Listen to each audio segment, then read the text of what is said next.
Some moments change everything we thought we knew about ourselves. For Naomi Fletcher, that moment came on a frozen February night when she discovered a mountain lion stealing her food outside her Colorado cabin. The big cat wasn't hunting for sport. She was trying to feed two tiny cubs shivering in the snow. Naomi had her own supplies running dangerously low with another blizzard coming. She could chase the lion away and protect what little food she had left. Or she could make a choice that went against every survival instinct she'd learned in 8 years of mountain living. As she stood there watching the desperate mother tear through her food sack, Naomi realized this wasn't just about her anymore. What would you do when your own survival meant watching innocent lives slip away?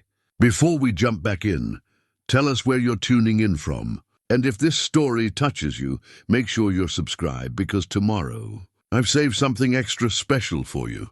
The hand-carved walking stick leaned against the cabin's doorframe like an old friend waiting patiently for morning adventures. Tom had spent 3 winter evenings shaping that piece of mountain ash, his calloused fingers working the wood smooth while the fire crackled, and Naomi read aloud from Emma's favorite stories. That was 12 years ago, back when their little family filled this same cabin with laughter instead of the hollow whistle of wind through weathered boards. Naomi Fletcher traced her thumb along the walking stick's worn grip, feeling the familiar grooves where her husband's hands had shaped something beautiful from raw timber. At 53, she had learned to find comfort in such remnants of the past, especially during these long winter months when memories felt more real than the present. The stick had become her companion on daily walks through the pine forest, supporting her steps along trails Tom had cut when they first inherited this place from her grandfather. Those early days felt like another lifetime. Tom would wake before dawn to drive down the mountain to his construction job in Durango, leaving Naomi and 7-year-old Emma to explore the wilderness that stretched endlessly beyond their windows. Emma had possessed her mother's curiosity and her father's fearless spirit, collecting pine cones and drawing pictures of the deer that grazed in their meadow. The child saw magic in everything, from the way morning mist danced between the trees to the songs of hidden birds that called from thick branches overhead. The cancer took Emma first, a swift and merciless thief that stole their daughter's laughter in less than 6 months. Tom held himself together through the funeral and the empty weeks that followed, but Naomi could see the light fading from his eyes. He threw himself into dangerous construction projects, working longer hours on higher scaffolds, as if testing fate's willingness to complete what disease had started. The fall that killed him 18 months later seemed almost inevitable, though no less devastating for its predictability. After the second funeral, Naomi had fled to this cabin like a wounded animal, seeking a place to die quietly. The retreat was supposed to be temporary, a few months to grieve and decide what came next. But months turned to seasons, seasons turned to years, and somewhere along the way, survival became purpose enough. She learned to split wood with Tom's axe, to hunt with his rifle, to read weather patterns the way her grandfather had taught her during childhood summers spent in these same mountains. The morning routine had become sacred ritual. Naomi rose with the sun, kindled the fire, and prepared coffee strong enough to cut through mountain air that could freeze spit before it hit the ground. She checked her snares, tended her small greenhouse built against the cabin's south wall, and monitored her food stores with the careful attention of someone who understood that carelessness in the wilderness meant death. Her nearest neighbor, Hank Peterson, lived 12 miles down the mountain in a ramshackle place that seemed held together by stubbornness and luck. At 78, Hank had survived everything these peaks could throw at a person: avalanches, forest fires, the occasional bear encounter that left him with stories nobody quite believed. He checked on Naomi once a month during winter, bringing supplies and news from the outside world she had largely abandoned. The radio crackled with weather updates that painted an ominous picture. A massive storm system had formed over the Pacific, gathering strength as it moved inland toward Colorado's high country. The meteorologist's voice carried the flat urgency of someone who had seen what these storms could do to people caught unprepared. 3 to 4 feet of snow expected, winds gusting to 60 miles per hour, temperatures dropping to 20 below zero. The kind of weather that turned the mountains into a beautiful, deadly trap. Naomi inventoried her supplies with practiced efficiency. 2 weeks of canned goods, a freezer full of venison from last autumn's hunt, enough firewood to last a month if she burned it carefully. Her solar panels charged a battery bank that powered essential equipment, radio, lights, the small refrigerator that kept her medicines cold. Everything she needed to weather whatever nature decided to send her way. But the approaching storm felt different somehow, charged with an energy that made her uneasy. Perhaps it was the way her grandfather's walking stick seemed heavier in her hands, or the unusual silence that had settled over the forest. Even the ravens had gone quiet, their raucous calls replaced by an expectant hush that spoke of significant change approaching. She thought of Emma often during these contemplative moments, wondering what her daughter would make of the woman her mother had become. The child who had loved every creature in these woods would probably approve of Naomi's gentle relationship with the wildlife that shared her territory. She left scraps for the foxes, maintained salt licks for the deer, and practiced the kind of ethical hunting her grandfather had taught her, taking only what she needed, using every part of what she took, and always with gratitude for the life that sustained her own. The sun painted the snow-covered peaks in shades of rose and gold as afternoon settled into evening. Naomi prepared a simple dinner of stew and cornbread, the kind of meal that warmed both body and spirit. Outside her windows, the first clouds of the approaching storm gathered like dark thoughts on the horizon. Tomorrow would bring the test that had defined every winter. For the past 8 years, her ability to survive alone in conditions that could kill thee, unprepared or unlucky, she had no way of knowing that tomorrow would also bring a choice that would challenge everything.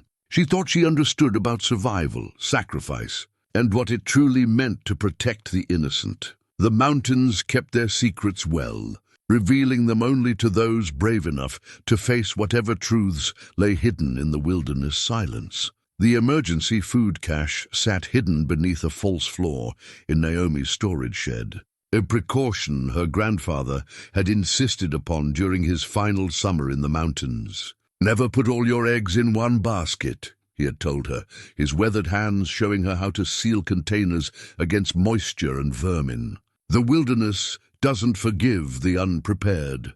The crash that shattered the mountain silence came at 11:43 on a February night when the wind howled like tortured spirits through the pines. Naomi jolted awake in her narrow bed, heart hammering, as her mind struggled to identify the source of the disturbance. In 8 years of solitary living, she had learned to distinguish between the sounds that meant danger and those that simply meant wilderness.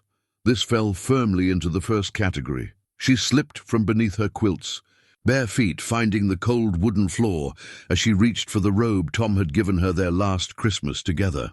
The fabric still carried the faintest trace of his cologne, a comfort she allowed herself during moments when fear threatened to overwhelm common sense.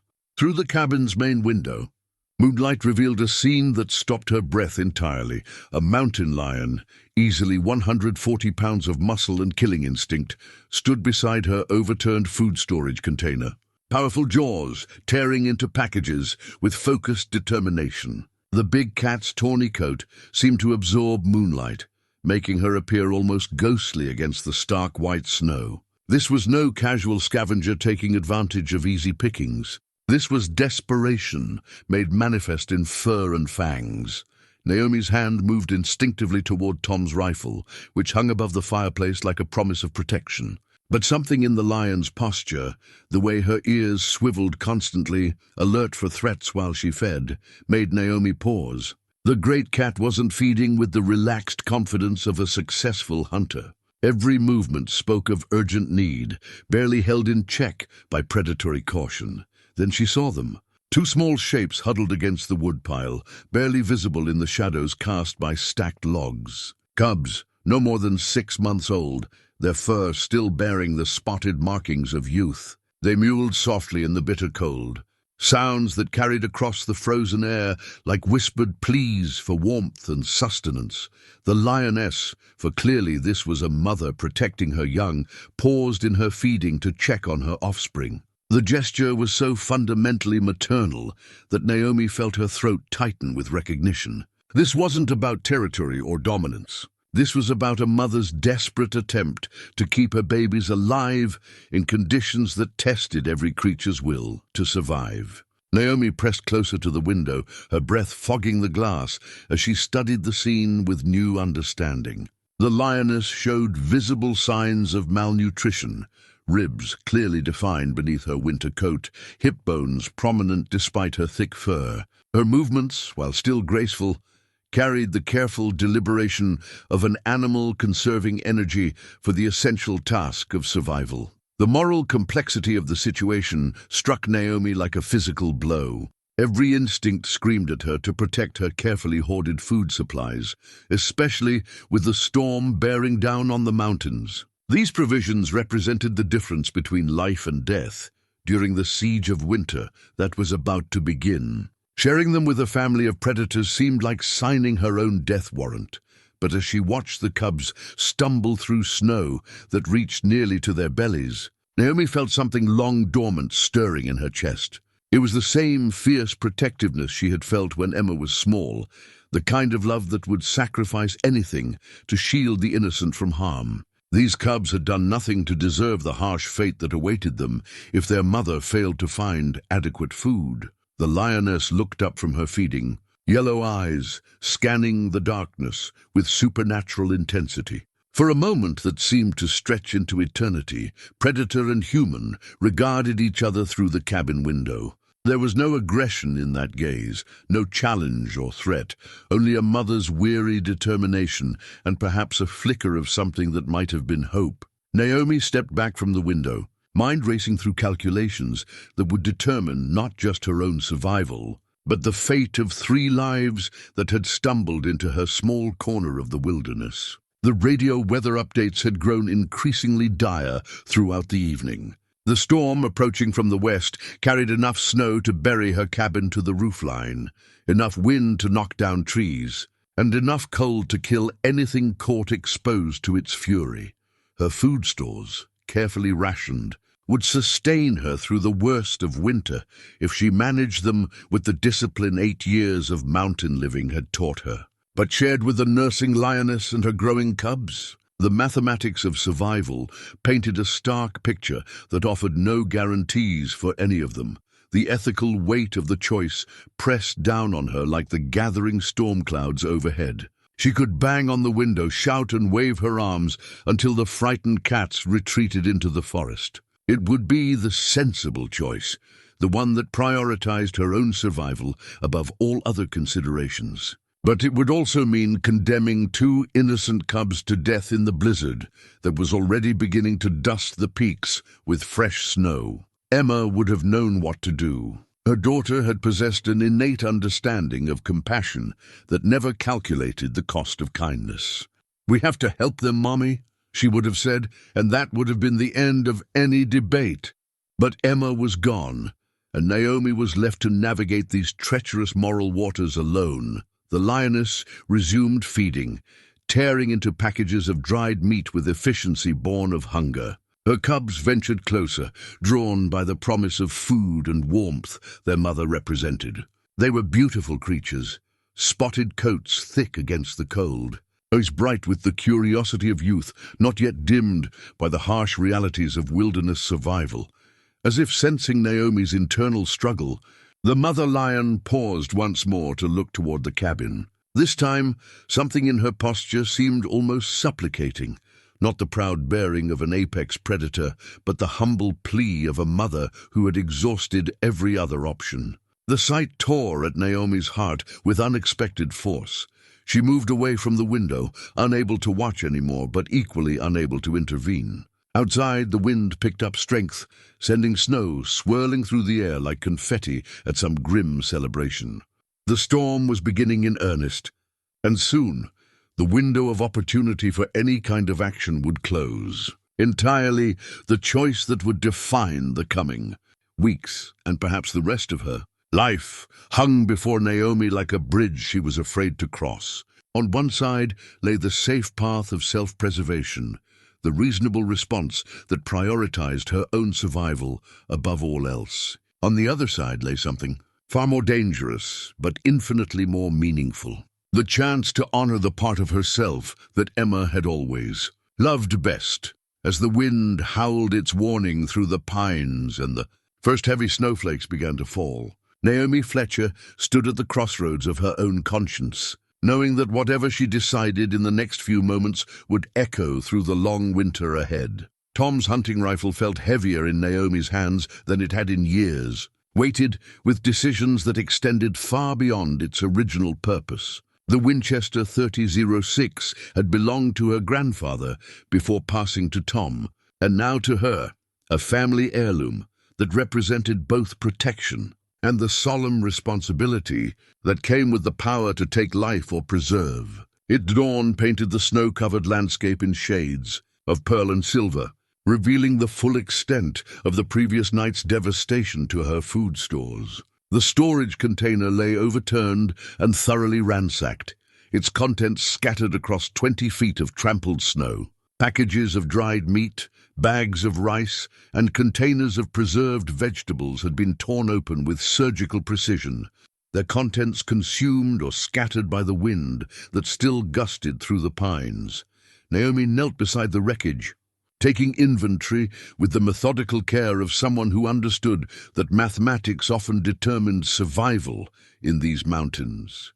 3 pounds of jerky gone completely, 2 bags of rice torn open, their contents mostly scattered and lost. A case of canned vegetables remained intact, but the damage to her carefully calculated food supplies was significant, enough to shift the precarious balance between adequate preparation and dangerous shortage. The tracks told the story of the night's events with startling clarity.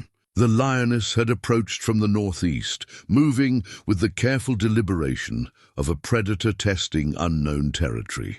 Her paw prints were enormous, easily 4 inches across, and spoke of an animal at the upper range of mountain lion size. The cubs' smaller tracks wove around their mother's path like musical notes dancing around a melody, innocent of the desperate circumstances that had driven their family to seek sustenance from human stores. What struck Naomi most forcefully was the lack of waste in the destruction.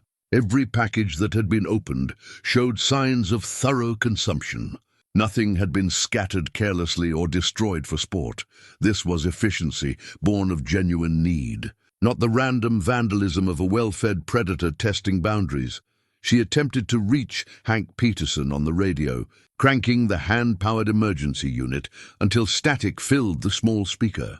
The storm had already begun to interfere with communications, and the responses to her calls yielded nothing but empty static, punctuated by the occasional burst of atmospheric disturbance. The isolation that had once felt like healing solitude now pressed down on her with weight that made breathing difficult. Her calculations painted an unforgiving picture. With the damage to her food stores and the approaching storm, her supplies would sustain her for perhaps 10 days if she rationed carefully.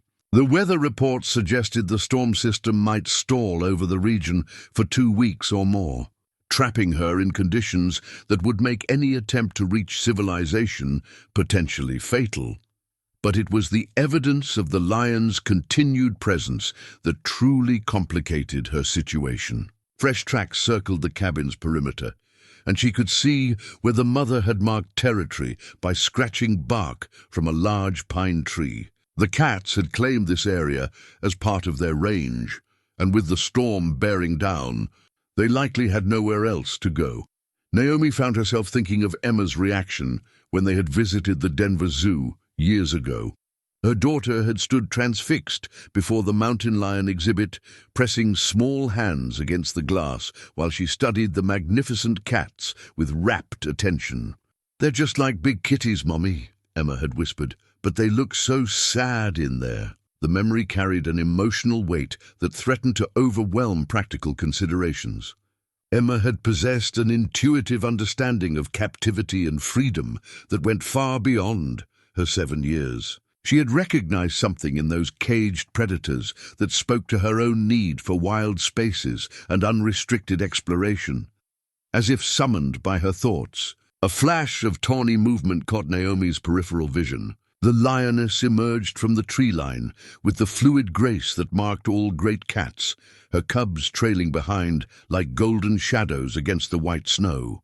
She showed no fear of the human presence, but neither did she display aggression, merely the calm assessment of a creature evaluating potential threats to her offspring. The two cubs tumbled through snow that reached their bellies, playing with the abandon of youth, not yet fully aware of their precarious circumstances. They pounced on wind-blown leaves, stalked each other through the drifts, and generally behaved like the large kittens they essentially were. Their mother watched their antics with the patient tolerance universal to mothers everywhere, occasionally chuffing soft warnings when their games carried them too far from her protective presence. Naomi realized she was holding her breath as she watched the family unit navigate the harsh realities of mountain winter.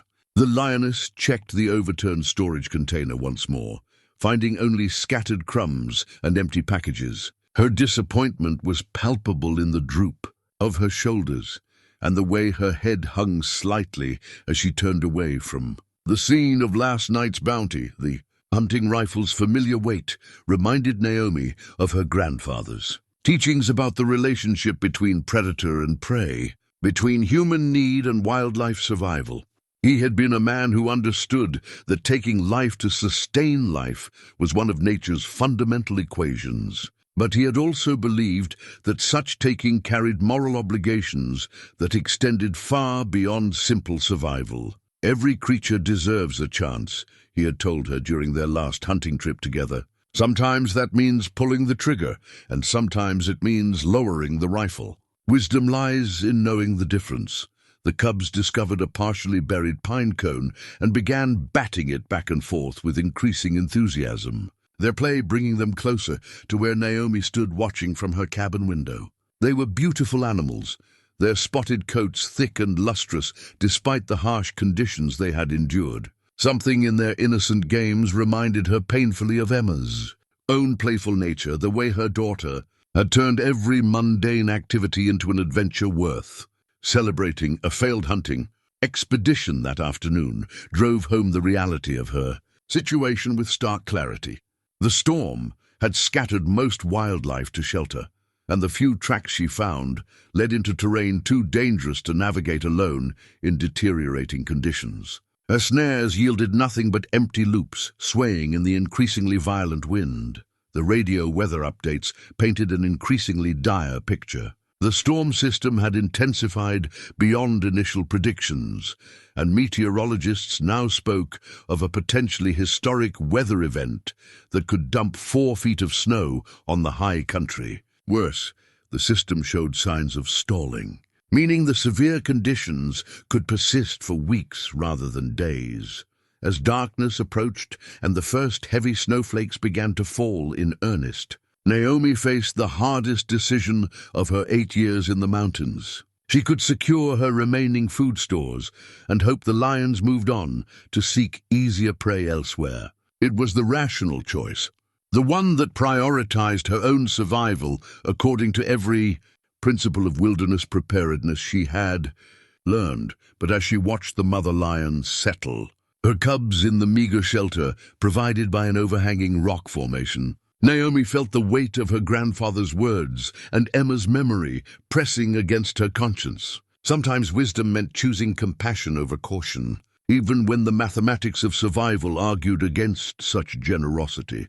The cubs huddled against their mother's warmth while snow began to accumulate on their fur, and Naomi Fletcher realized that her next choice would define not just the coming winter, But the woman she had become in the years since tragedy drove her to seek solace in these unforgiving mountains. Emma's nature journal lay open on the kitchen table, its pages filled with the 7-year-old's careful observations about the wildlife that shared their mountain sanctuary. Colored pencil drawings of deer, rabbits, and birds decorated the margins alongside notes written in block letters that still brought tears to Naomi's eyes. Mountain lions are beautiful, but lonely. They need friends too. The second night brought the cats back with less caution than before, their desperate hunger overriding natural wariness of human presence. Naomi watched from her window as the mother lion approached the cabin with purposeful steps, her cubs following in single file through snow that had deepened considerably since morning. The storm was building strength, and the weather radio painted increasingly grim pictures of what was coming.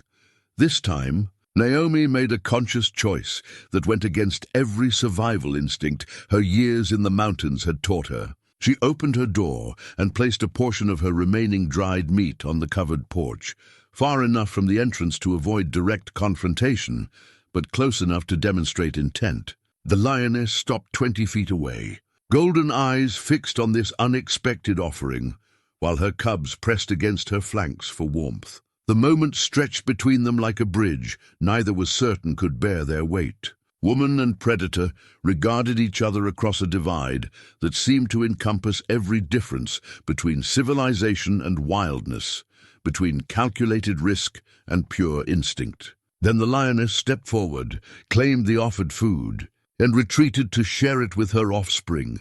Naomi named her Sierra that night, watching the magnificent cat settle her cubs in the shelter of the woodpile while snow fell with increasing intensity around them. The name felt right somehow, conjuring images of mountain ranges and wild spaces that belonged to no one and everyone simultaneously. Sierra was a creature of these heights, as much a part of the landscape as the ancient pines that swayed in the gathering wind.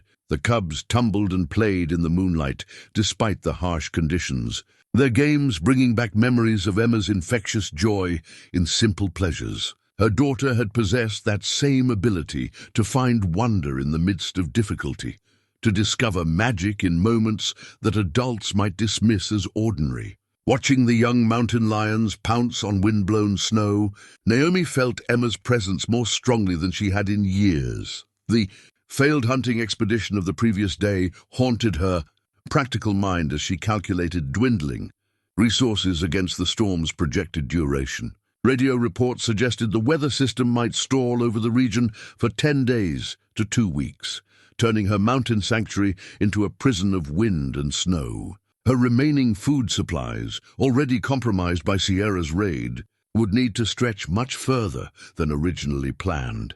But it was Emma's voice she heard in the wind that night, asking the question her daughter had posed during their zoo visit. "Why do they look so sad, Mummy?" The adult answer had been about captivity and artificial environments, but Emma's child wisdom had recognized something deeper, the fundamental sadness of creatures separated from their true nature and purpose. Sierra was not captive in any physical sense, but she was trapped by circumstances beyond her control. Her injured hunting ability, evident in her thin frame and desperate behavior, had reduced her to scavenging from human stores to keep her cubs alive. The approaching storm threatened to eliminate even that desperate option, leaving her family to face the brutal mathematics of survival without adequate resources. Naomi found herself studying her grandfather's old books about mountain wildlife, searching for insight into lion behavior and winter survival patterns. The texts painted a harsh picture of predator mortality during severe weather, particularly for mothers supporting young cubs. The survival rate for 6-month-old mountain lions in normal winters was already precarious. In conditions like those approaching, it dropped to nearly zero without intervention. The radio finally crackled to life on the third day, Hank Peterson's familiar voice cutting through static like a lifeline to the outside world. His weathered tone carried the urgency of someone who had survived enough mountain storms to recognize the truly dangerous ones. Naomi, you there? This storm's looking like the big one we've been dreading. Weather Service is calling it potentially historic. Could be the worst in 30 years. You need to get down here before it gets any worse. She keyed the microphone with trembling fingers. I'm here, Hank. Cabin's buttoned up tight and I've got supplies. I'll ride it out up here. Don't be stubborn, girl. This isn't a normal storm. They're talking about winds that could knock down every tree on the mountain. You need to come down now while the roads are still passable. Naomi looked out her window toward where Sierra and her cubs had taken shelter beneath the overhanging eaves of her storage shed. The mother lion's golden eyes reflected the cabin's lamplight, like twin stars in the gathering darkness. I can't leave just yet, Hank. There are complications up here.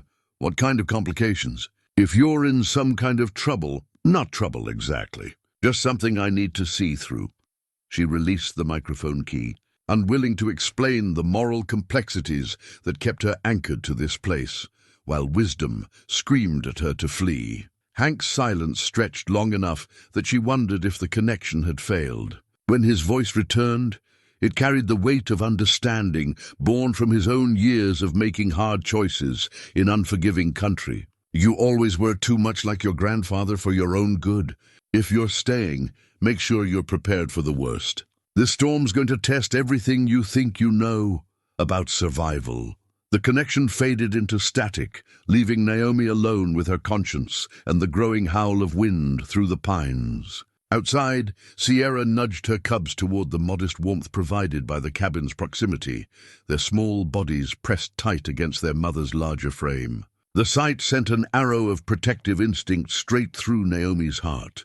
That night, she made the decision that would define everything that followed. Instead of securing her remaining food stores against further raids, she deliberately left another portion on the porch, not as much as the first night, but enough to demonstrate that her earlier offering had been intentional rather than accidental. Sierra accepted this second gift with something that might have been gratitude, her posture less tense as she fed and then returned to her cubs. The cats had begun to establish a routine around the cabin's perimeter, claiming territory that included Naomi's small homestead in their expanded range. In any other circumstances, such behavior from apex predators would have been cause for serious alarm, but these were not ordinary circumstances. And Naomi was no longer the frightened city woman who had fled to these mountains 8 years ago. She had learned to read the language of the wilderness, to distinguish between aggression and desperation, between threat and plea. Sierra's behavior spoke of need rather than dominance, of a mother's determination to preserve her offspring against odds that grew worse with each passing hour. The storm's full fury was still building, but already the wind carried a violence that spoke of the destruction to come. Trees groaned under the increasing pressure, and snow began to fall with the relentless intensity that preceded true blizzard conditions. Soon, the world would disappear beneath a white curtain that could last for weeks. Naomi settled into her evening routine with the strange peace that came from accepting consequences she could not change. She had made her choice to share her precarious resources with creatures that needed them more desperately than she did. Whether that choice would prove wise or fatal remained to be seen. But it felt right in a way that honored both Emma's memory and her grandfather's teachings about the obligations that came with strength. Outside her windows, Sierra settled her cubs for the night in the shelter of human presence, and for the first time in years, Naomi Fletcher felt that she was exactly where she belonged. Her grandfather's survival manual lay open to a chapter on predator behavior. Its handwritten margins, filled with observations, accumulated over 50 years of mountain living. The careful script documented everything from seasonal hunting patterns to the subtle signs that indicated an animal's health status, knowledge that now seemed more precious than gold as Naomi studied Sierra's condition with growing concern. The third night had established a routine that felt both natural and surreal. Sierra approached the cabin with the confidence of an animal that had learned to associate this place with sustenance rather than danger. Her cubs followed with increasing boldness, their curiosity about their human neighbor beginning to overcome the caution their mother had tried to instill. It was during this closer observation that Naomi noticed the slight hitch in Sierra's left rear leg, a barely perceptible favoring that spoke of old injury inadequately healed. Through her binoculars, she could make out the faint line of scar tissue along the cat's flank, the unmistakable signature of a bullet's path. Someone had shot Sierra, and while the wound had healed, it had left her with a disability that compromised her hunting ability. The discovery reframed everything Naomi thought she understood about the situation. This was not simply a case of harsh winter conditions driving a healthy predator to desperate measures. Sierra was a wounded mother struggling to feed her cubs with diminished physical capabilities, making her raids on human food stores not opportunistic but necessary for survival.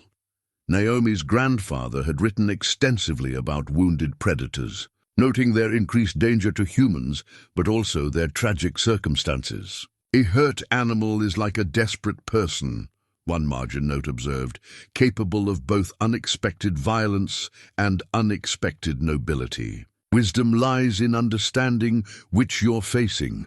The radio contact with Hank had restored her connection to the outside world, but the news it brought offered little comfort. The storm system had intensified beyond all predictions, with weather services now calling it a potentially historic event that could reshape the landscape of the high country. Wind speeds were expected to reach hurricane force, and snow accumulations could exceed 6 feet in exposed areas. "You need to get out of there now," Hank's voice crackled through static.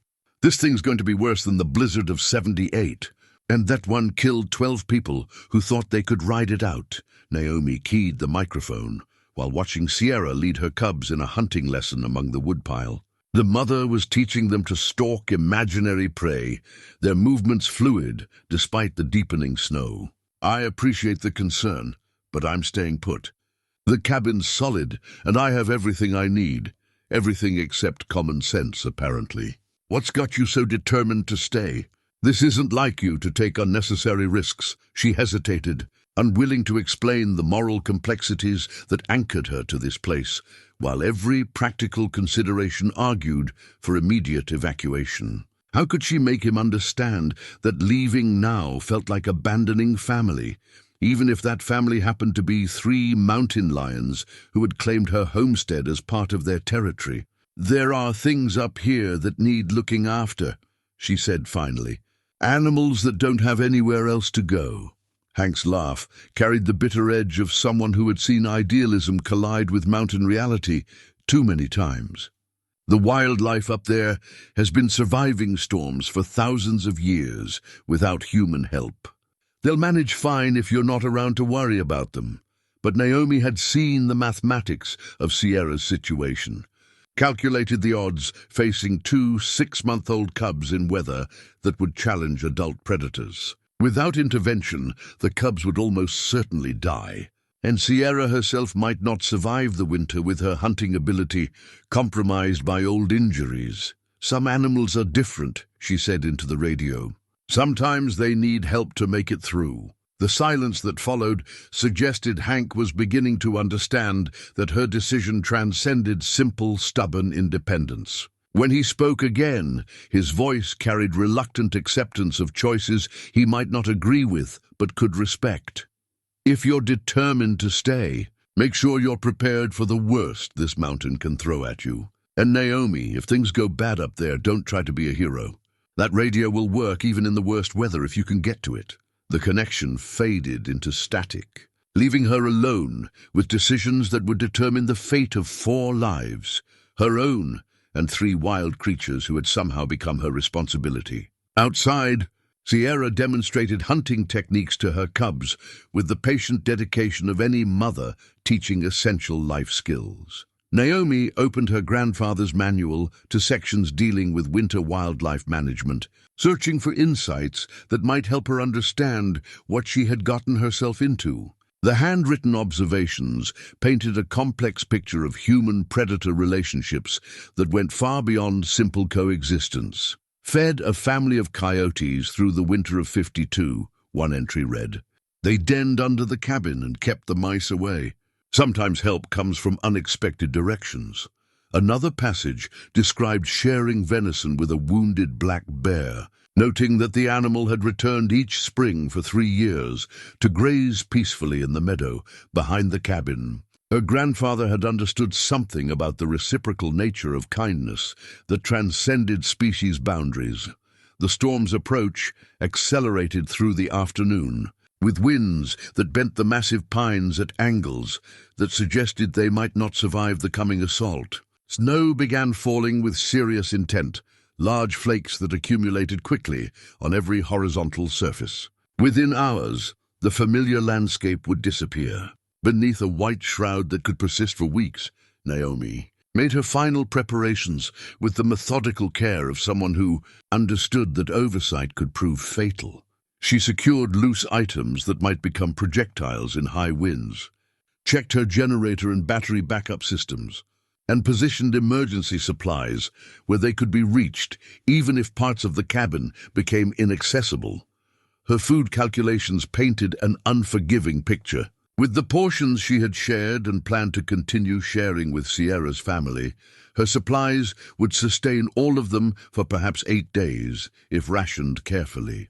The storm was predicted to last at least 10 days, possibly 2 weeks, leaving a gap that could only be filled by successful hunting in conditions that would make such activity extremely dangerous. But it was the research into mountain lion behavior that proved most enlightening. The manual revealed that adult females with cubs typically required twice the normal food intake to support nursing and the increased energy demands of protecting their young. Sierra's compromised hunting ability, combined with the approaching weather, created a survival equation with very few positive outcomes. The afternoon's hunting expedition yielded nothing but empty snares and tracks that led into terrain too dangerous to follow alone. The few deer that remained in the area had sought shelter in dense thickets that would be impossible to navigate once the storm reached full intensity. Naomi returned to the cabin empty-handed, acutely aware that her failure to supplement their food stores had narrowed their options considerably. As darkness approached, she found herself studying Sierra's family with new understanding of their desperate circumstances.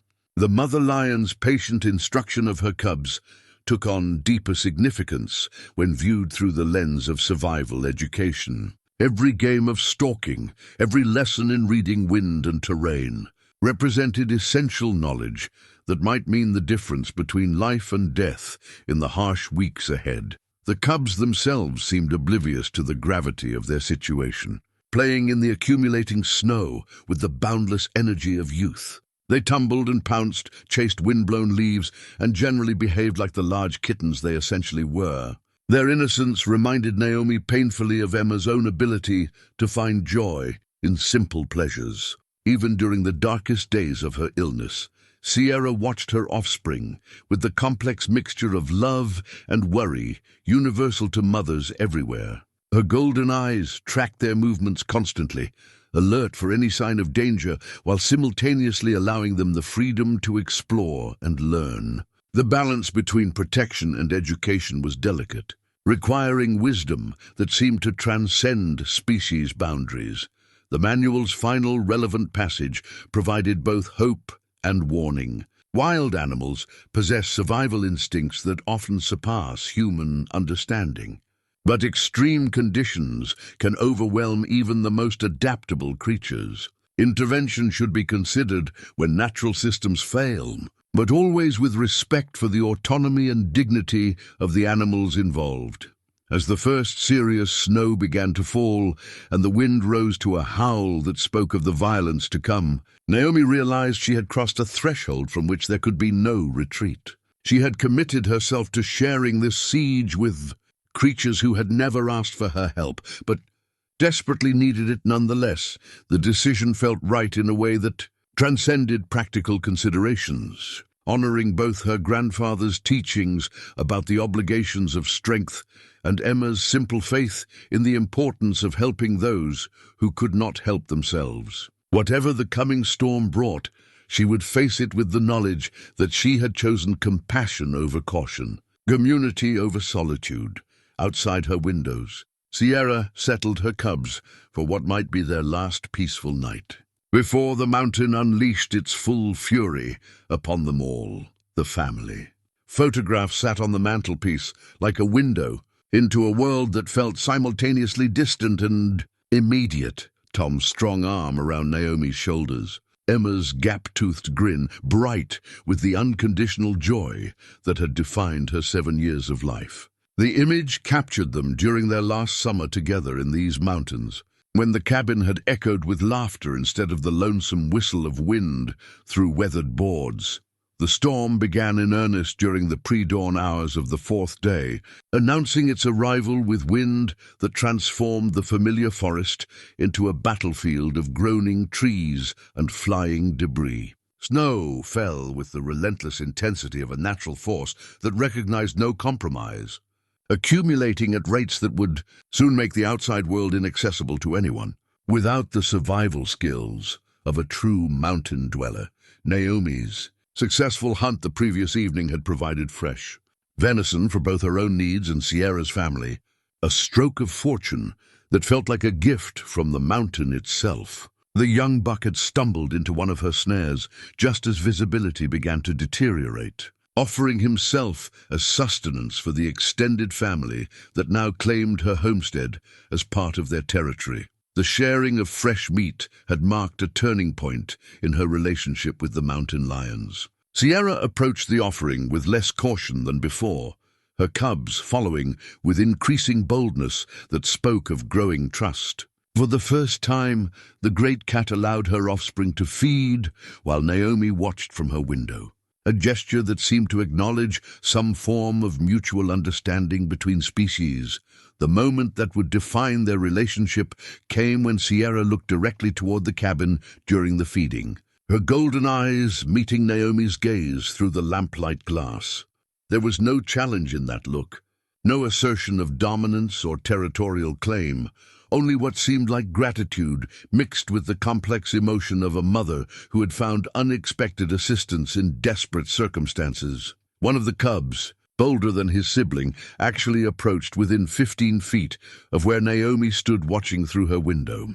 The young mountain lion studied her with the intense curiosity of youth not yet fully schooled in the dangers posed by human contact. His spotted coat gleamed in the reflected light, and his movements carried the fluid grace that marked all great cats, even those still learning the fundamental skills of survival. The sight reminded Naomi of Emma's fascination with the zoo's mountain lion exhibit, the way her daughter had pressed small hands against the glass while studying the magnificent predators with rapt attention. "They just want to be free, Mummy," Emma had whispered, her child's wisdom recognizing something essential about the nature of wild creatures that adults often missed. Tom's philosophy about protecting the vulnerable echoed through her memory as she watched the cats navigate the harsh realities of mountain winter. Her husband had believed that strength carried obligations that extended beyond personal survival, that those with the means to help bore responsibility for those who could not help themselves. It was a worldview that had gotten him killed on a construction site where safety protocols were ignored. But it was also the foundation of everything Naomi had loved about the man. "Sometimes you have to stand between the strong and the weak," he had told her during their last serious conversation. "Even when it costs you everything, especially when it costs you everything. That's what separates us from the animals, the choice to do what's right instead of what's easy." But watching Sierra tend to her cubs with fierce dedication, Naomi wondered if Tom had been wrong about that distinction. The mother lion's willingness to sacrifice her own safety for her offspring seemed fundamentally similar to the human capacity for selfless love. Perhaps the line between civilization and wilderness was not as clear as she had once believed. The radio reports painted an increasingly dire picture as the storm system stalled over the region. Weather services now spoke of a potentially historic event that could reshape the high country's landscape. with snow accumulations that might exceed all recorded, measurements and wind speeds that threatened to topple trees that had stood for centuries. The morning brought evidence of the storm's growing. Power in the form of broken branches scattered across her clearing and a persistent howl that spoke of wind testing every structure on the mountain. Naomi's cabin, built by her grandfather with the kind of craftsmanship that prioritized survival over convenience, groaned under the assault but held firm against forces that would have destroyed lesser structures. Sierra's family had taken shelter beneath the overhanging eaves of the storage shed, their bodies pressed together for warmth, while snow accumulated around them with alarming speed. The cubs seemed less playful now, their movements conservation energy for the long siege that lay ahead. Even their mother's vigilant watching had taken on a quality of resigned endurance rather than active alertness. The sight filled Naomi with a peace that seemed paradoxical, given their increasingly dangerous circumstances. For the first time since losing Emma and Tom, she felt part of something larger than her own grief and guilt. The responsibility of caring for creatures who needed her help had awakened something in her heart that she thought had died with her family. The mathematics of their shared survival no longer seemed as important as the simple fact that they were facing the mountain's fury together. Whatever the storm brought, whatever challenges the coming weeks might hold, she would not face them alone. The knowledge that other lives depended on her choices had given new meaning to decisions that once seemed purely personal. As the day progressed and the storm's violence increased, Naomi found herself thinking about the nature of family and the bonds that transcended species. Sierra's devotion to her cubs reflected the same fierce protectiveness she had felt for Emma, the same willingness to sacrifice anything for the welfare of those she loved. The cabin's windows rattled under wind that carried the promise of destruction. But inside, warmed by the fire Tom's hands had built and surrounded by memories of Emma's laughter, Naomi Fletcher felt more at home than she had in years. Outside, 3 mountain lions huddled together against the storm's fury, and for reasons she could not entirely explain, their presence made her feel less alone than she had since the day she buried her daughter. The storm was just beginning, but already it had accomplished something she had thought impossible. It had reminded her that survival was not just about staying alive, but about finding reasons to want to live. In choosing to help Sierra's family, she had rediscovered her own capacity for love, and that revelation filled her with strength she would need for the battles ahead. As darkness fell and the wind rose to a shriek that spoke of the mountain's full fury unleashed, Naomi prepared for a siege that would test everything she believed about survival. Sacrifice and the bonds that connect all living creatures in their shared struggle against an indifferent universe. The steel trap's serrated jaws gleamed with fresh blood despite the snow that had begun to cover its hidden location. A piece of illegal equipment that spoke of human greed operating in violation of both law and conscience. The device had been concealed with professional skill among the rocks near the creek, positioned precisely where desperate animals might seek water. During the storm's fury, Naomi had lost power during the night as wind speeds reached the hurricane levels, predicted by increasingly frantic weather reports. The generator provided backup electricity for essential systems, but the radio had fallen silent when her antenna snapped under the assault of debris, carried by gusts that exceeded anything in her 8 years of mountain experience. The discovery came when she noticed Sierra's absence during the morning feeding routine. The cubs huddled alone beneath the storage shed, mewling with distress that carried across the howling wind like cries for help. Their mother's tracks led toward the creek through snow that had accumulated to nearly 3 feet in the hours since the storm reached full intensity, following those tracks through conditions that threatened to kill anyone caught exposed required every survival skill Naomi had learned from her grandfather's teachings and her own harsh education in mountain living. The wind drove snow with enough force to blind her within 20 feet. and the cold cut through her heavy clothing like knives designed to find every gap in her defenses. She found Sierra trapped beside the partially frozen creek, the great cat's left front paw clamped in steel jaws that had been designed to hold until the trapper returned to claim his prize. The lioness lay on her side in the snow, golden eyes reflecting pain and exhaustion as she watched Naomi's approach with the wariness of a creature that had learned to distrust human intentions. The sight filled Naomi with rage that burned hotter than any fire. This was not subsistence hunting or wildlife management. This was poaching, motivated by nothing more than the black market value of mountain lion pelts and body parts. The trap bore no identification tags required by law, and its placement near the water source violated every regulation governing legal trapping practices. Sierra's condition was critical. Blood had frozen around the trap's jaws, and her struggles to escape had only worsened the damage to bone and tissue. Her breathing came in shallow pants that spoke of shock and exhaustion, while her eyes carried the dim awareness of an animal approaching the limits of endurance. The mathematics of rescue seemed impossible. The trap's mechanism required tools Naomi had not brought, and even if she could free Sierra, transporting an injured mountain lion through blizzard conditions to her cabin would test the limits of human capability. But the alternative, leaving the mother to die while her cubs faced certain death without her protection, was unthinkable. Working with bare hands in conditions that threatened frostbite within minutes, Naomi examined the trap's mechanism with the methodical care of someone who understood that mistakes would prove fatal for all concerned.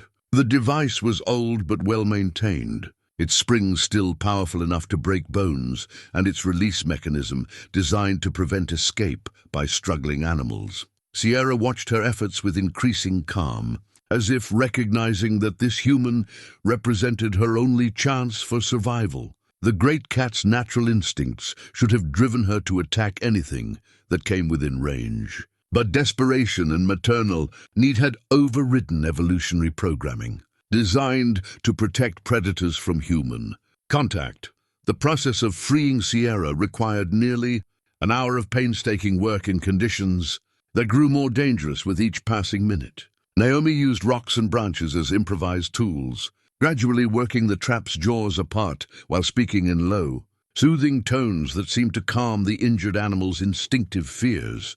When the trap finally released its grip, Sierra's paw hung at an unnatural angle that spoke of significant damage to bone and tendon. The lioness tried to stand, but immediately collapsed, her strength depleted by hours of struggle and blood loss. The sight of such a magnificent creature reduced to helplessness filled Naomi with determination that transcended rational consideration of risks. The journey back to the cabin became an epic of endurance that pushed both human and animal to their absolute limits. Naomi fashioned a makeshift sled from deadfall branches and her own outer clothing, then somehow managed to convince Sierra to remain still while being transported through snow that had deepened to nearly 4 feet. The trek took 3 hours that felt like eternity, with visibility near zero and wind that threatened to knock them both off the narrow trail leading back to her homestead. Sierra's weight, even weakened by injury and blood loss, tested Naomi's strength with every step through drifts that sometimes reached her waist. The cubs greeted their mother's return with desperate relief, pressing against her injured form while mewing with distress at her condition. Sierra managed to nuzzle each of them in turn, her maternal instincts intact despite her obvious pain and exhaustion. Getting the wounded lioness into the cabin required ingenuity born of desperation. Naomi removed the front door entirely and used wooden planks to create a ramp that allowed her to slide Sierra inside on the makeshift sled. The cubs followed without hesitation, their trust in their human rescuer now complete. Inside the cabin's warmth, Sierra's condition became fully apparent. The trap had crushed bones in her left front paw and severed tendons that would require surgical repair to heal properly. Blood loss had weakened her significantly, and shock threatened to claim her life, even though she had been freed from immediate danger. But it was the discovery of additional trap locations that truly revealed the scope of the threat. Facing all wildlife in the area, while searching for medical supplies, Naomi found evidence that poachers had been operating systematically throughout the region, placing illegal traps at every water source and game trail within miles of her cabin. The realization hit her with the force of physical blow. Sierra's family had stumbled into the middle of an organized poaching operation that threatened every large predator in the high country. The storm that isolated them from outside help had also trapped them in territory that had become a killing field for anyone willing to ignore both law and conscience in pursuit of profit. Radio reports, when she could receive them through the static of atmospheric interference, spoke of similar discoveries throughout the region. Wildlife officers had been investigating reports of missing predators for months, but the scope of the illegal operation was only now becoming clear. As she worked to stabilize Sierra's condition using veterinary supplies from Tom's construction first aid kit, Naomi realized that the stakes had escalated far beyond her original moral dilemma about sharing food with hungry wildlife. She was now the last line of defense between Sierra's family and human predators, who saw them as nothing more than valuable commodities. The wind howled around the cabin with the voice of a mountain in fury. But inside, warmed by firelight and filled with the steady breathing of creatures learning to trust each other, Naomi Fletcher prepared for a different kind of battle than any she had anticipated.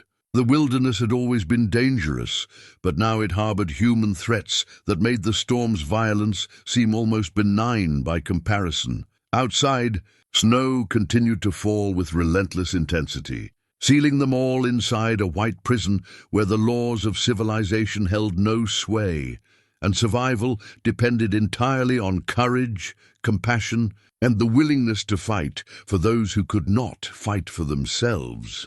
The veterinary first aid kit had been Tom's idea, assembled during his construction days when workplace accidents required immediate medical attention miles from the nearest hospital.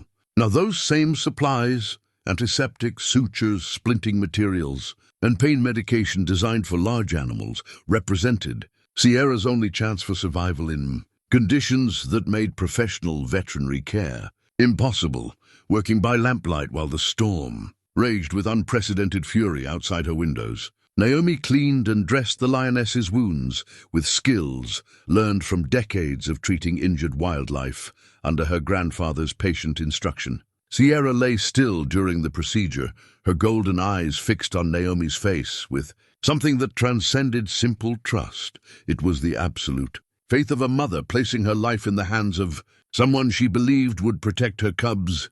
The damage was severe, but not necessarily fatal if infection could be prevented. The trap had crushed 2 bones in Sierra's left front paw and severed the primary tendon that controlled her claws. Injuries that would permanently affect her hunting ability but might heal sufficiently to allow basic mobility. More concerning was the blood loss and shock that had weakened her to the point where survival remained uncertain despite their current safety. Naomi splinted the damaged paw using materials Tom had included for stabilizing broken bones, wrapping the entire assembly in waterproof covering to protect against moisture. Sierra accepted the treatment with stoic patience that spoke of an animal's instinctive understanding that pain sometimes preceded healing. The cubs pressed close to their mother throughout the medical procedure, their small bodies radiating warmth that seemed as important as any medicine in Naomi's improvised veterinary arsenal. Their presence appeared to strengthen Sierra's resolve to survive, maternal instincts providing motivation that transcended purely physical considerations, but it was the memories of caring for Emma during her illness that truly guided Naomi's hands as she worked to save Sierra's life. The long nights in hospital rooms, the careful monitoring of vital signs, the desperate hope that love and determination could somehow overcome the mathematics of disease, all of it came flooding back as she ministered to a creature whose need for healing transcended species boundaries. "Just keep fighting," she whispered to Sierra, using the same words she had spoken to Emma during the darkest moments of her daughter's battle with cancer. "Your babies need you to keep fighting." The storm's violence had escalated beyond anything in recorded weather history for this region, with sustained winds exceeding 70 miles per hour and snow accumulation that threatened to bury her cabin entirely. The roof groaned under the weight of accumulating precipitation, and the walls shuddered with each gust that tested the limits of her grandfather's careful construction. Radio communications had become impossible as the storm's electrical activity interfered with all but the most powerful transmitters. The outside world had essentially ceased to exist, leaving Naomi and her unlikely charges isolated in a white prison where survival depended entirely on their ability to sustain each other through conditions that would challenge even the most prepared mountain dwellers. The discovery of additional trap locations haunted her thoughts as she maintained her vigil over Sierra's recovery. The poachers had been operating with systematic thoroughness, placing illegal devices at every location where desperate wildlife might seek food or water during harsh weather. The storm that had trapped her with Sierra's family had also sealed them in territory that had become a killing field for anyone willing to exploit the vulnerability of wild creatures. Her grandfather's journals provided insight into the historical context of such operations. Poachers come in two types, one entry observed, those driven by poverty and those driven by greed. The first can be reasoned with. The second will kill anything that threatens their profits, including the people who try to stop them. The current operation bore all the hallmarks of professional criminals rather than desperate locals supplementing meager incomes. The quality of the traps, their strategic placement, and the scope of the enterprise suggested organized crime with resources that extended far beyond simple subsistence poaching. As Sierra's conditions stabilized through the night, Naomi found herself thinking about the nature of protection and the obligations that came with strength. Her choice to help the mountain lion family had evolved from simple compassion to something approaching a sacred duty, especially now that human threats had elevated the stakes beyond mere survival. Tom's work boots sat beside the door where he had left them 8 years ago, their steel toes and reinforced construction a reminder of his belief that some situations required confrontation rather than compromise. He would have understood her determination to protect Sierra's cubs against any threat, human or otherwise, that sought to exploit their vulnerability. The wind's howl carried a violence that spoke of destruction being carved across the landscape with surgical precision. Trees that had stood for centuries were falling to forces that recognized no compromise, their thunderous crashes adding percussion to the storm's symphony of devastation. By morning, the familiar world outside her windows would be transformed into something alien and dangerous. But inside the cabin's warmth, surrounded by the steady breathing of creatures learning to trust each other completely, Naomi felt a peace that transcended their perilous circumstances. She had rediscovered her capacity for protective love, and that knowledge filled her with strength that seemed to draw from sources deeper than mere physical capability. Sierra's breathing had deepened into the rhythm of genuine rest rather than the shallow panting of shock and pain. Her cubs curled against their mother's warmth, their small bodies relaxed in sleep that spoke of safety found in the most unlikely circumstances. The sight filled Naomi with fierce determination to preserve this fragile sanctuary against whatever threats the storm might bring.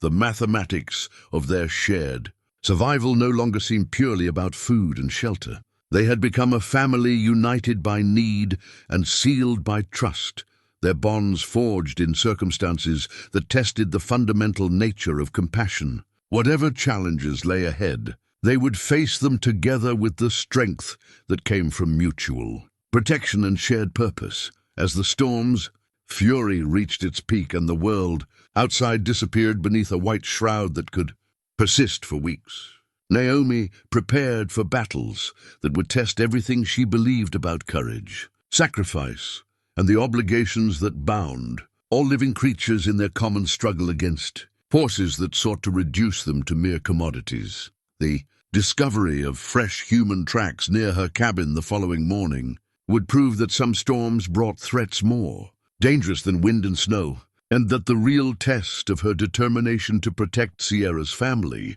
was only beginning. But for now, in the calm eye of the hurricane that surrounded them, Naomi Fletcher stood watch over 3 lives that had taught her the true meaning of family, and she was ready to fight for them with everything she possessed. Tom's heavy work boots felt like armor around Naomi's feet as she laced them, tight against the bitter cold that seeped through every gap in the cabin's defenses. The steel-toed construction boots had protected her husband through years of dangerous work, and now they seemed to channel his strength into her legs as she prepared to face the human predators who had brought violence to her mountain sanctuary. The voices came through the storm's howl like threats carried on the wind itself. Rough men, discussing their missing trap and the trophy it had been meant to capture. Naomi counted at least 2 distinct speakers, possibly 3. Their words filtered through heavy clothing and the constant roar of wind through the pines. They had found the sprung trap beside the creek and followed Sierra's blood trail back toward the cabin with the persistence of hunters who viewed wildlife as nothing more than valuable merchandise. Track. Go right up to that cabin, one voice shouted over the storm's fury. And whatever got caught in our trap is probably dead by now, but I want to see the pelt before we write off the loss. Might be more than one cat up there, a second man replied. These mountain lions sometimes den together during bad weather. Could make this whole trip worthwhile if we play it smart. Naomi peered through the frost-covered window at 2 figures struggling through snow that had accumulated to nearly 4 feet overnight. They wore military surplus clothing and carried high-powered rifles with the casual familiarity of men accustomed to killing for profit. Their movements spoke of professional competence that made them far more dangerous than desperate amateurs seeking easy money. Inside the cabin, Sierra lay beside the fire with her cubs pressed against her injured form. All 3 cats alert to the approaching threat despite their exhaustion. The mother lion's golden eyes tracked Naomi's movements with understanding that transcended species, boundaries. She recognized the presence of danger and trusted her human protector to respond appropriately. The lead man was tall and heavy-set, his beard crusted with ice from breath that froze before it could disperse in the Arctic air. His companion appeared younger, but moved with the same predatory confidence that marked professional criminals operating in territory where law enforcement was scarce and backup non-existent. "Hello in the cabin," the older man shouted, his voice carrying the false friendliness of someone accustomed to getting what he wanted through intimidation. "We're looking for wounded wildlife that might have wandered up this way. Mind if we take a look around your property?" Naomi stepped onto her covered porch, with Tom's rifle in her hands, the Winchester's familiar weight providing comfort that had nothing to do with its actual defensive capabilities. She had learned to shoot during her years in the mountains, but these men carried weapons designed for war rather than hunting, and their professional bearing suggested military training that would make any confrontation extremely dangerous. "Private property," she called back, her voice carrying across the wind with authority borrowed from 8 years of mountain solitude. "You're trespassing, and I suggest you move along before the storm gets worse." The lead poacher stopped 30 feet from her porch, close enough that she could see the calculation in his eyes as he assessed her as both obstacle and potential threat. His rifle remained pointed downward, but his stance suggested someone ready to bring it to bear at the first sign of serious resistance. "Now, ma'am, we're not looking for trouble," he replied with the patience of a predator stalking wounded prey. "We've got legal traps set throughout this area, and something got caught in one of them last night. All we want is to check our equipment and collect what belongs to us." "Your traps aren't legal," Naomi countered, grateful for the research she had done into wildlife regulations during her years of ethical hunting. No identification tags, wrong season, prohibited locations near water sources. You're poaching, and you're doing it on federal land where it carries serious penalties. The younger man shifted position slightly, his movement designed to flank her position while maintaining the appearance of casual conversation. These were professionals who had clearly done this before, probably throughout the region during harsh weather when wildlife became vulnerable and law enforcement was spread too thin to provide adequate protection.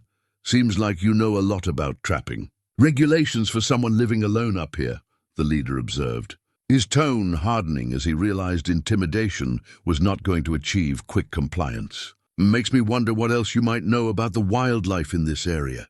Sierra's low growl carried through the cabin's walls like distant thunder, a sound that spoke of apex predator instincts responding to perceived threats against her offspring. The cubs had gone silent with the supernatural stillness that marked young animals recognizing mortal danger, their small bodies pressed tight against their mother's protective bulk. "I know enough to recognize poachers when I see them," Naomi replied, shifting her position to keep both men in sight while maintaining cover behind the porch's supporting posts. "And I know you're going to leave my property immediately or face consequences you won't enjoy." The threat was mostly bluster. She was badly outnumbered and outgunned by men who had obvious experience in violence, but something in her tone must have carried conviction, born of absolute determination to protect what she had come to love. The leader's expression shifted from confident intimidation to something approaching wariness. "Ma'am, I don't think you understand the situation here," he said, taking another step closer while his companion continued his flanking movement. "We're tracking valuable property that belongs to us, and we're going to collect it whether you cooperate or not. The easy way or the hard way, that choice is entirely up to you." The wind gusted with enough force to stagger both men, driving snow horizontally across the clearing, while the storm's violence continued to escalate beyond anything in recorded weather history. Visibility dropped to near zero between gusts, creating opportunities for tactical advantage that Naomi filed away for potential use if the confrontation escalated beyond words. "Nothing here belongs to you," she replied, her voice carrying the flat certainty of someone who had discovered what she was willing to die protecting. "And nothing here is for sale at any price you could afford to pay." The younger poacher had worked his way to within 20 feet of the cabin's side wall, close enough to attempt a direct assault if his partner could provide adequate distraction. Their coordination spoke of practice in situations where violence had proved necessary to overcome resistance to their illegal activities. But Tom's boots felt solid beneath her feet, and the memory of her husband's unwavering protection of the vulnerable filled her with courage that transcended rational assessment of odds. She had found family again in the most unlikely circumstances, and she would defend that family with everything she possessed, regardless of the personal cost. The storm continued to rage around them with the voice of a mountain in fury, but inside the small cabin, 3 mountain lions waited with absolute trust in their human protector's ability to shield them from threats that sought to reduce them to mere merchandise. That trust was worth any price Naomi might be asked to pay. The emergency flare gun hung beside the cabin's door like a promise of salvation, its bright orange plastic housing containing enough pyrotechnic power to signal rescue from distances measured in miles rather than feet. Tom had insisted on the device during their early years in the mountains, understanding that isolation made self-reliance essential, but also knowing that some emergencies required outside assistance that could only be summoned. Through dramatic means, the confrontation escalated when the younger poacher attempted to circle behind the cabin while his partner maintained aggressive dialogue designed to mask the flanking movement. Naomi caught the motion through her peripheral vision and realized that words had failed to resolve the situation peacefully. These men had come prepared for violence and would not be deterred by reasonable arguments or legal threats. "Last chance." "Lady," the leader called out, his rifle now held in a position that could quickly transition to an aggressive stance. "We know there's at least one mountain lion in that cabin, and we're taking it with us when we leave. You can make this easy on yourself, or you can make it hard, but either way, we're not going home empty-handed." Sierra's condition had stabilized enough that she could stand briefly, though her injured paw made sustained movement impossible. The great cat positioned herself between her cubs and the cabin's door, maternal instincts overriding the weakness that came from blood loss and trauma. Her golden eyes burned with the fierce protectiveness that defined motherhood across all species. The younger man had reached the cabin's rear wall and was working his way toward a window that would provide entry if he could force the frame. Naomi heard the scraping of metal against wood as he attempted to pry open a shutter that had been secured against the storm's violence. Time was running out for any solution that did not involve deadly force. "There are no mountain lions here," Naomi shouted back, playing for time while calculating options that all seemed to lead toward violence. She was not prepared to initiate. "You're wasting your time and risking your lives in this storm for nothing. Blood trail leads right to your door," the leader replied with the confidence of someone who had tracked wounded animals across countless miles of wilderness. "Fresh tracks all around your cabin. Don't insult my intelligence by pretending. You don't know exactly what we're looking for." The sound of splintering wood from the cabin's rear announced that the younger poacher had succeeded in forcing entry through the window. Naomi heard his boots hitting the floor inside her home, followed by Sierra's warning growl and the terrified mewing of cubs who found themselves trapped between human threats and their mother's injured inability to protect them adequately. Everything happened with the compressed time distortion that marked genuine crisis. Naomi heard the intruder's sharp intake of breath as he discovered 3 mountain lions inside the cabin, followed by the mechanical sound of a rifle being readied for action. Sierra's snarl escalated to the full-throated roar of a mother defending her young, despite her weakened condition. "Found them!" the young man shouted toward his partner. "Mother and 2 cubs, just like we thought. The females hurt bad, but still alive. These pelts are going to bring premium prices." The mathematics of the situation offered no acceptable solutions through conventional means. Naomi was outnumbered, outgunned, and facing professional criminals who had demonstrated willingness to use violence to achieve their goals. But Tom's boots felt solid beneath her feet, and the flare gun's weight in her hand suggested possibilities that transcended ordinary tactical considerations. She fired the flare through the cabin's main window, the pyrotechnic device exploding into brilliant red light that momentarily blinded everyone in the immediate area, while filling the interior with dense smoke that made accurate shooting impossible. The distraction lasted only seconds, but it provided enough time for Sierra to respond with the deadly efficiency that marked apex predators protecting their young. Despite her injuries, the lioness launched herself at the intruder with 140 pounds of muscle and fury behind claws that had been honed by evolution for exactly this purpose. Her roar filled the small cabin with primal sound that spoke of thousands of years of predatory dominance, drowning out the man's screams as he realized he had underestimated the danger posed by a wounded mother defending her cubs, the younger. Poacher's rifle discharged into the cabins, sealing as Sierra's attack knocked him backward against the wall, his finger reflexively pulling the trigger as panic overwhelmed training. The sound was deafening in the confined space, but the shot went wild, embedding itself harmlessly in wooden beams that had been cut from trees older than the state itself.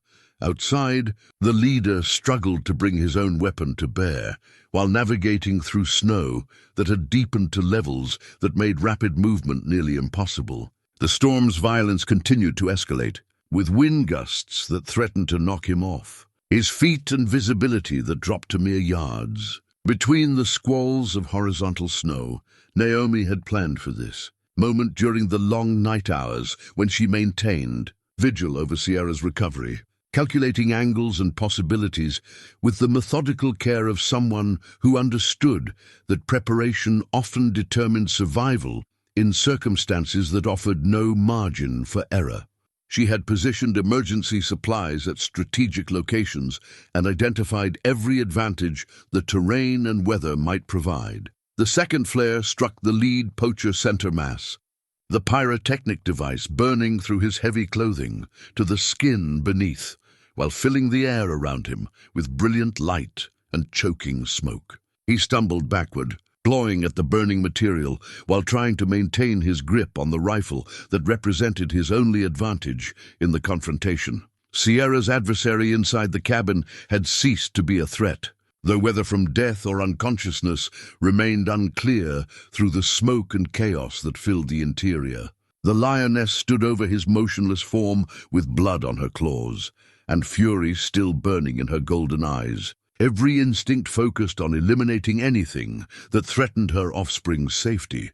The cubs had pressed themselves into the cabin's farthest corner, their small bodies trembling with terror, but their trust in their mother's protection absolute, despite the violence erupting around them.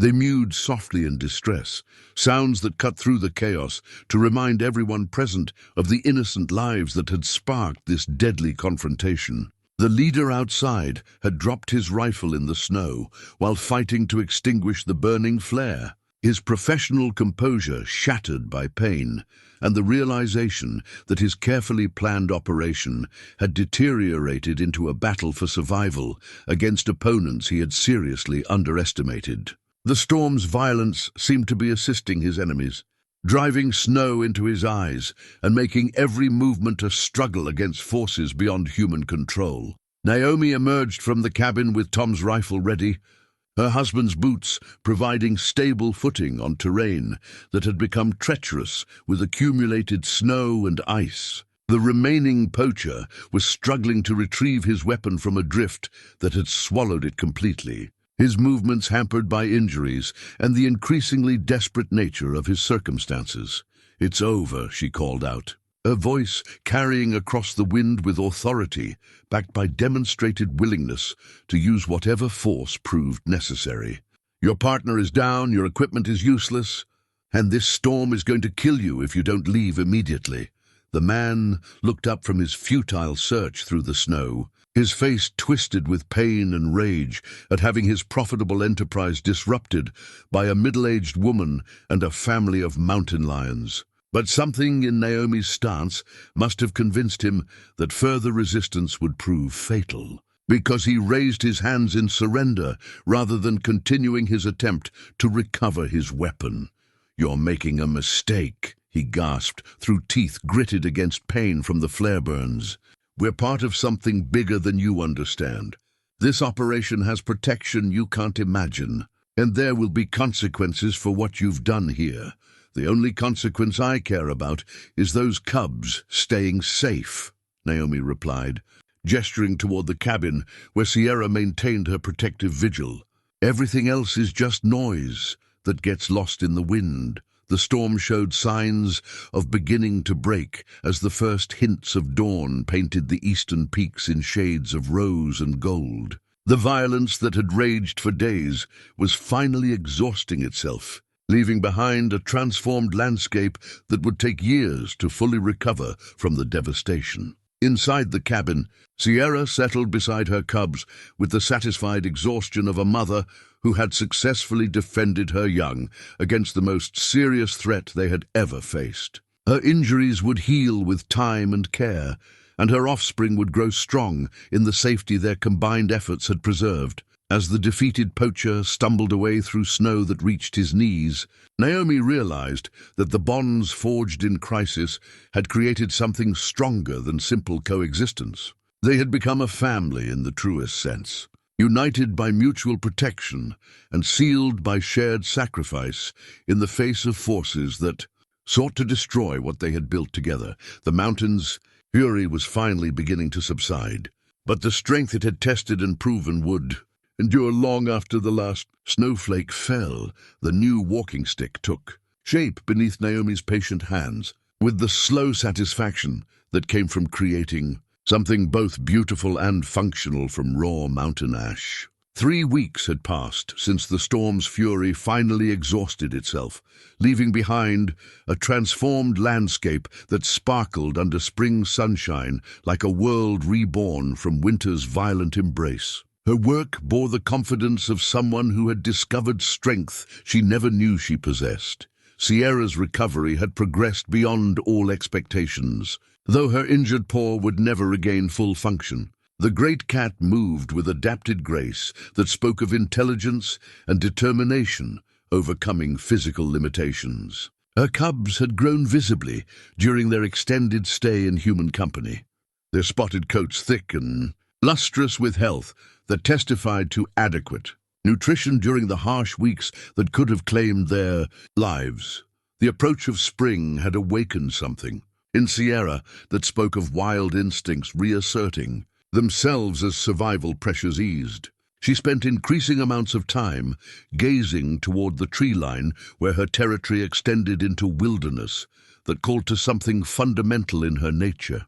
The cubs followed her attention, their own developing instincts beginning to recognize the pull of spaces where mountain lions belonged.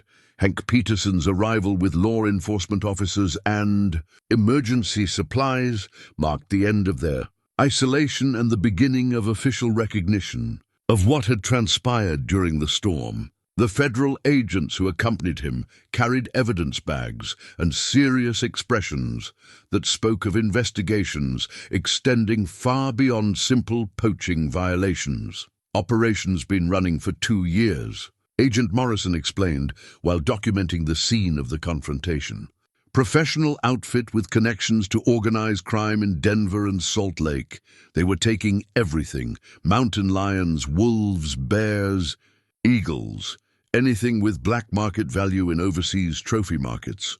The poacher, who had escaped through the storm, had been found dead 3 miles from Naomi's cabin, his body a testament to the mountain's unwillingness to spare those who violated its laws. His partner had survived his encounter with Sierra but faced federal charges that would ensure decades behind bars for his role in the systematic slaughter of protected wildlife. You probably saved dozens of animals by stopping them when you did, Morrison continued, his tone carrying respect for someone who had faced professional criminals and emerged victorious.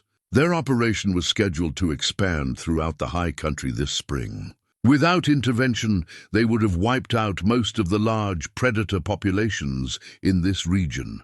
The cubs approached the law enforcement officers with curiosity rather than fear, their time in human company having dulled instinctive wariness that would need to be relearned before they could survive independently in the wild. Sierra watched their interactions with maternal concern tempered by growing recognition that her offspring were approaching the age when they would need to claim their own territories. Naomi had documented Sierra's progress with photographs that captured the lioness's remarkable adaptation to her temporary domestic circumstances. The images showed a magnificent predator learning to trust human intentions while never losing the fundamental wildness that defined her nature. They would become part of the official record that chronicled an unusual chapter in wildlife conservation history. The decision to release the family rather than transferring them to captivity had required extensive negotiations with wildlife authorities who initially favored relocation to controlled environments. Naomi's arguments about Sierra's demonstrated ability to survive with her injuries, combined with the cubs' need to learn wild skills from their mother, eventually prevailed over bureaucratic caution. They belong here, she had insisted during the final meeting with officials who held the cat's fate in their hands. This is their home, and they've earned the right to live free in it. Sierra has proven she can adapt to her limitations, and her cubs deserve the chance to become what nature intended them to be. The release took place on a morning when spring's promise filled the air with scents of emerging life and returning warmth. Sierra led her cubs toward the tree line with the measured pace of a mother teaching important lessons about returning to their proper element. They paused at the forest's edge to look back toward the cabin that had sheltered them through the darkest period of their lives. For a moment that seemed to stretch into eternity, the lioness held Naomi's gaze with something that transcended simple animal gratitude. There was recognition in those golden eyes, acknowledgement of bonds forged in crisis that would endure regardless of the physical distance that necessity would place between them.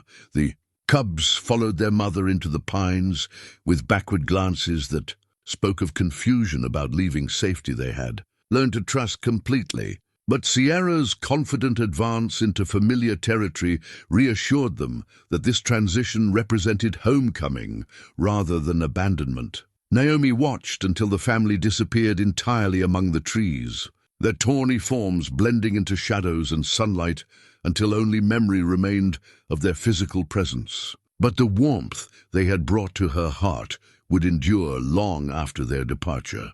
Proof that healing could come from the most unexpected sources.